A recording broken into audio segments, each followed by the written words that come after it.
the bad feelings that aren't ameliorated by such euphoria, the bad feelings that transition can't possibly eliminate.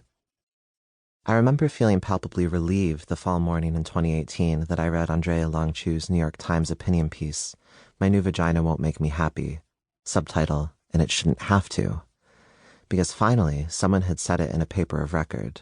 Transition won't deliver you into some promised land of gendered bliss, but this in no way means that you shouldn't pursue it, and it definitely doesn't mean you should be systematically prevented from doing so. Describing dysphoria in a stunning series of similes, she writes that it feels like being unable to get warm, no matter how many layers you put on. It feels like hunger without appetite. It feels like getting on an airplane to fly home, only to realize mid-flight that this is it. You're going to spend the rest of your life on an airplane. It feels like grieving. It feels like having nothing to grieve. This was testimony to the durability of negative affect in trans lives, before and beyond transition, and I was grateful for it. Transitioning doesn't have to be wholly curative or even minimally happy-making in order for it to be imperative. It doesn't have to guarantee survival in order to be necessary. At the conclusion of the piece, Chu insists on the right to feel bad, asserting that the negative passions, grief, self-loathing, shame, regret, are as much a human right as universal health care or food. Trans people should not feel compelled to sweep self-narrative clean of such negative affect, or be corralled into associating bad feeling exclusively to the pre of transition. Cis folks get to be understood as affectively complex and ambivalent in relation to all sorts of phenomena that are supposed to make one happy: gender, sex, marriage, body modification, children, food. Why not trans people? Taking this further, is there a trans specificity to certain ways of feeling bad? Are there certain kinds of negative affect that tend to attend trans experience? Side Affects argues that there is, and that there are. Saying so doesn't render trans lives tragic or univocally traumatized, nor does it mean that all trans folks experience such negative affect with the same intensity, with the same duration, or in the same kinds of combinations.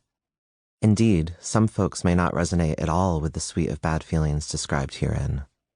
That said, each of the not-so-great feelings discussed in this book, fatigue, numbness, envy, rage, burnout, appear consistently enough across a wide range of transcultural production and experience that they felt weighty enough to tarry with, significant enough to deserve substantive analysis. The book was composed through what I think of as a method of affective attunement, a heightened, though not always necessarily conscious, awareness to the affective dimensions of trans living that resonated with, intensified, or otherwise modulated my own felt experience, and further manifested regularly enough to become part of a trans affective commons. The phrase affective attunement comes to us through the work of developmental psychologist Daniel Stern, who used the phrase to describe a dimension of maternal relation to an infant characterized by the mother's practice of intuiting the child's affective state, internalizing it, and relaying it back to the infant in a way that grounds a caring interrelation. Here, I'm not concerned with infant-caretaker relations, but I'm rather deeply preoccupied with the practices of caring interrelationality and failures thereof that shape trans modes of being in the world. Examining the forms that negative affect takes necessarily means grappling with such failures of care, but doing so through attending to affective attunement means that the resonance of negative affect across trans experiences is itself a kind of caring interrelationality. It's about bearing witness to and feeling with each other.